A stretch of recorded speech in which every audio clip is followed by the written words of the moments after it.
જાણે રે વૈષ્ણવ જન તો તેને કહીએ જે પીડ પરાઈ જાણે રે પર દુખે ઉપકાર કરે તોય પર દુખે ઉપકાર કરે તોય મન અભિમાન ન આણે રે વૈષ્ણવ જન તો તેને કહીએ જે પીડ પરાઈ જાણે રે વૈષ્ણવજન તો તેને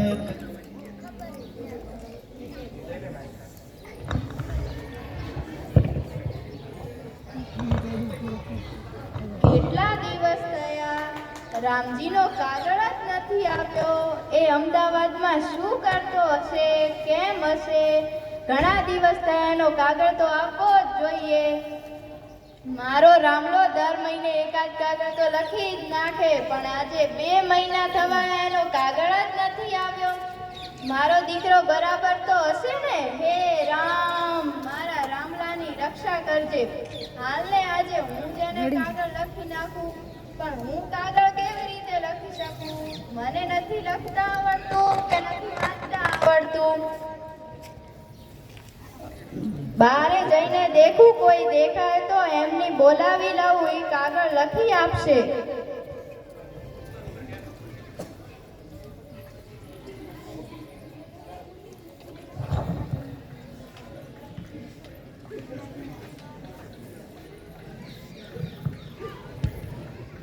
દીકરીઓ, એ દીકરીઓ, જરા અહીંયા આવો ને.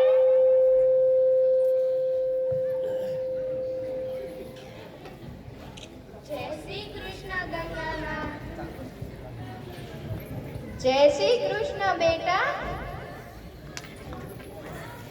ગંગામાં અમને કેમ બોલાવ્યા? કઈ કામ છે? હા બેટા, જરા મારા દીકરાને કાગળ લખવો હતો, તમે લખી આપશો? કોને? રામજી કાકાને કાગળ લખવો છે? હા બેટા. લાવો કાગળ ને બોલપેન, જલ્દી જલ્દી લખી આપું. અમારે નિશાળે જવામાં મોડું થાય છે. જો મોડું થઈ જશે તો શંકર સાહેબ અને દીપક સાહેબની વટ ખાવી પડશે. અમારા બંને સાહેબો કેવા તેજાબી સ્વભાવવાળા. હા બેટા, હમણાં જ લઈ આવું.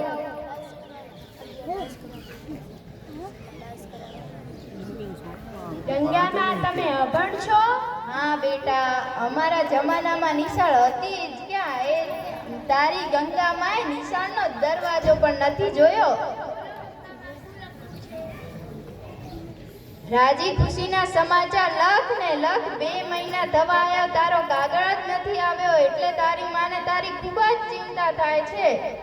કેમ, તમારા જમાનામાં નિશાળ ન હતી? હતી તો ખરા, પણ પહેલાના જમાનામાં દીકરીઓને ભણાવતા જ ક્યાં. એ જમાનામાં દીકરીઓને ખાલી ઘરના કામકાજ કરવાના હતા. જો કોઈ છોકરીને ભણવાની ઈચ્છા હોય તો એને ભણવાનું મળતું નહીં. ખરેખર તો બધાને ભણવું જોઈએ, પછી એ છોકરો હોય કે છોકરી, જીવ તો બંનેમાં સરખો જ છે ને. હા બેટા, તારી વાત બિલકુલ સાચી છે. જો અત્યારે હું નથી ભણી તો મને હવે કેટલી તકલીફો વેઠવી પડે છે. એક વખત તો જવું તું ભૂજ ને પહોંચાડી ગઈ ભૂજપુર. ભૂજપુરમાં કંડક્ટરે કહ્યું, આ બસ તો ભૂજ નહીં પણ મુન્દ્રા જશે. પણ એ વખતે મારે શું કરવું? સાચી વાત છે ગંગામાં, અભણ માણસને ઘણી તકલીફો વેઠવી પડે છે. અમારા વર્ષાબેન તો કહેતા હતા, સરકારે 6 થી 14 વર્ષના દરેક બાળક માટે પ્રાથમિક શિક્ષણ મફત અને ફરજિયાત બનાવ્યું છે, પછી એ છોકરો હોય કે છોકરી.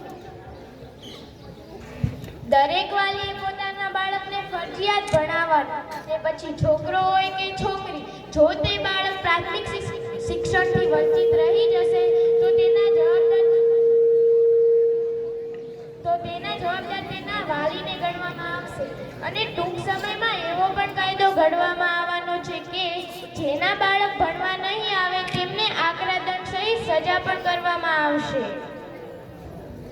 સીતા, કાગળ લખાઈ ગયો? હાલ મોડું થઈ ગયું છે. હા, લો ગંગામાં કાગળ. રામજી કાકાનું સરનામું પણ લખાઈ ગયું છે. તેને ટપાલ પેટીમાં નાખી આવજો. પણ બેટા મને ક્યાં વાંચતા આવડે છે? તું વાંચી સંભળાવ શું લખ્યું છે. મારો વહાલો રામજી, તારી માને તારી બહુ જ ચિંતા થાય છે. 2 મહિના થઈ ગયા, તારો કાગળ નથી આવ્યો. હા ના ના બેટા, સરનામું તો સાચું જ લખ્યું છે. તો ભલે ગંગામાં, અમે જઈએ છીએ. જય શ્રી કૃષ્ણ. જય શ્રી કૃષ્ણ બેટા.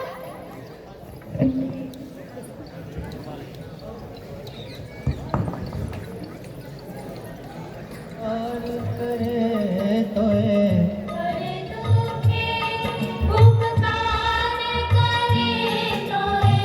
मन अभिमानन आणे रे ટપાલ આવી, ટપાલ. કોની ટપાલ લઈ આવ્યો છો ભાઈ? તો તમારા દીકરા રામલાની ટપાલ લઈને આવ્યો છું. શું મારો રામે કાગળ લખ્યો છે? જલ્દી જલ્દી વાંચી સંભળાવ ને, શું લખ્યું છે?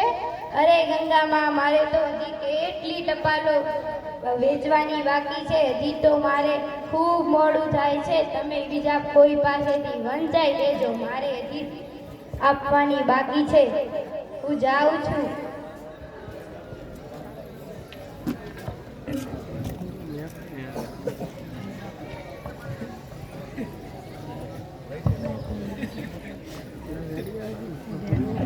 હાલો ગંગામાં ટપાલ. હવે બીજું મને કોણ વાંચી સંભળાવશે? હા, પાડોશમાં સરસ્વતી રહે છે. હાલ એમને બોલાવી લાવું.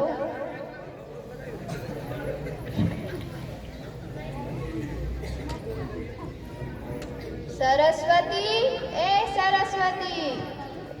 શું છે ગંગામાં? સવારના કેમ બૂમો પાડો છો?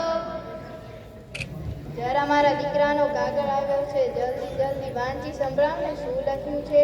ગંગામાં, મને વાંચતા જ નથી આવડતું. ભલું થાય તારું. નામ સરસ્વતી ને વાંચતા નથી આવડતું? એક સરસ્વતી વિદ્યાની દેવી ગણાય ને એક સરસ્વતી અંગૂઠા છાપ. બેટા તું શા માટે નથી ભણી? બસ નિશાળે જવાનું ભલાયું જ નથી. હજી તું નાની છો, થોડું ઘણું ભણી લેજે, કામ આવશે.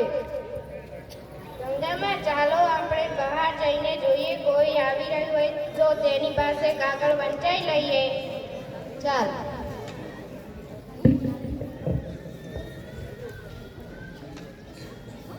ચંદુ, એ ચંદુ, જરા અહીંયા આવ ને.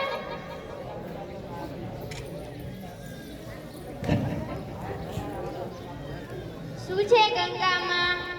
કેમ બોલાવ્યો? બોલો, શું કામ છે? જરા મારા દીકરાનો કાગળ આવ્યો છે, તું વાંચી સંભળાવ ને, શું લખ્યું છે? કાગળ તો મારે નિશાળે જવામાં મોડું થાય છે. હું જાઉં છું. આ લે બેટા 20 રૂપિયા, વાંચી સંભળાવ ને.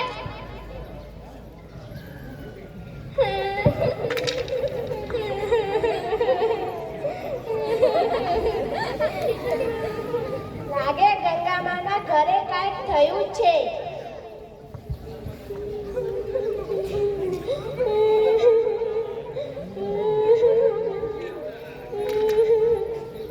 આ બધા રડે છે કેમ? નક્કી કંઈ કશું થયું લાગે છે. હાલને તપાસ કરું. ગંગામાં, તમે શા માટે રડ્યા? ચંદુ, તું શા માટે રડ્યો? ગંગામાં, રડવાનું બંધ કરો અને શાંત થાઓ. તમારા દીકરાને કાંઈ જ નથી થયું. એને નોકરીમાં પ્રમોશન મળ્યું છે. હવે એ મોટો સાહેબ બની ગયો છે અને તમારા માટે 20,000નો ચેક પણ મોકલ્યો છે. શું મારો રામ? હા ગંગામાં, તમારો રામ બરાબર જ છે, પણ મને એ નથી સમજાતું કે તમારા રામ આવા ખુશીના સમાચાર પર તમે બધા રડો છો કેમ? આ બધાને રડતા જોઈને હું પણ રડવા લાગી. સરસ્વતી બેન, તમે શા માટે રડ્યા? ગંગામાં અને ચંદુને રડતા જોઈ મને એમ લાગ્યું કાંઈ તેમના અશુભ થઈ ગયું છે, એટલે હું પણ રડવા લાગી. ગંગામાં, તમે શા માટે રડ્યા? મેં આ કાગળ ચંદુને વાંચવા આપ્યો. ચંદુ કાગળ જોઈને જોર જોરથી રડવા લાગ્યો. પણ ચંદુ કાગળ જોઈને શા માટે રડવા લાગ્યો? એ તો આ નાલાયક ચંદુડાને જ પૂછો. ચંદુ બેટા, તું જ હવે મને કહે કે તમે બધા રડતા હતા કેમ? મને વાંચતા નથી આવડતું એટલે રડતો હતો. વાંચતા નથી આવડતું, નિશાળે નથી જતો કે શું, કે માસ્તરો બરાબર ભણાવતા નથી? માસ્તરો તો બરાબર ભણાવે છે.